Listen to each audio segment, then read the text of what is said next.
Ben ritrovati dalla redazione di Portogruaro per questa consueta pagina dedicata al Veneto. In apertura partiamo proprio dalla città dell'Emene, perché il sindaco Antonio Bertoncello, dopo una prima apertura forse verso il centrodestra, questa volta però la critica addirittura dice che il centrodestra nella città dell'Emene tifa contro Portogruaro. Le affermazioni fatte da Tabaro nei giorni scorsi alla stampa sono del tutto fuori luogo e assurde, lo dice appunto il sindaco Antonio Bertoncello.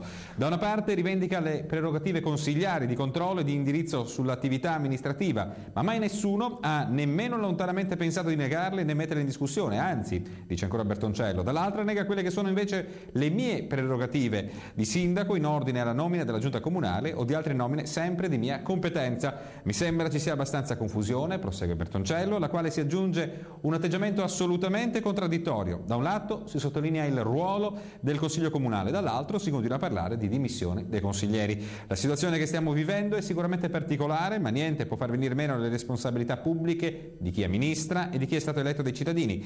I cittadini non hanno votato per vedere la città ferma, per vedere un Consiglio Comunale che non opera.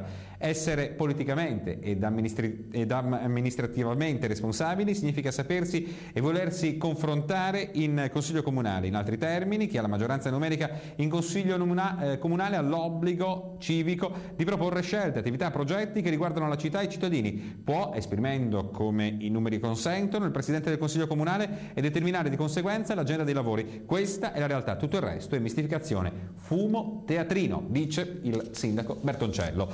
E a proposito di centrodestra, la Lega, in questo caso rappresentata dal massimo esponente appunto di questo territorio, il consigliere regionale Daniele Stival, parla invece, dà una controreplica insomma al sindaco Antonio Bertoncello, parla infatti di sicurezza. Vediamoci il servizio.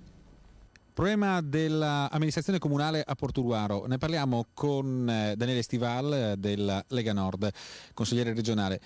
Stival, il problema appunto di Portogruaro è un problema che tra l'altro è di un capoluogo di 11 comuni, un problema che è legato anche alla sicurezza, dico bene? Sì, intanto con la sentenza del Consiglio di Stato è bene che tutto ciò che ha fatto questa giunta comunale fino ad oggi vada azzerato. E lo stesso le nomine fatte all'esterno. Il problema reale è che c'è da questo anche un territorio che risente dei 1000 problemi, fra cui appunto quello della sicurezza. Io ho già denunciato più volte il problema che c'è su Portogruaro, incendi che ci sono stati delle auto, tantissimi furti, non ultima la presenza di molti nomadi nel territorio comunale e quindi un comune, un sindaco, un'amministrazione comunale che attualmente proprio è inesistente in questa realtà. Ne risente ovviamente non solo Portogruaro ma tutto il portoguarese, perché quando c'è tutto la città più grossa che ha lo sbando come è Portogruaro, ovviamente lo è poi tutto il territorio che ha problemi di sicurezza.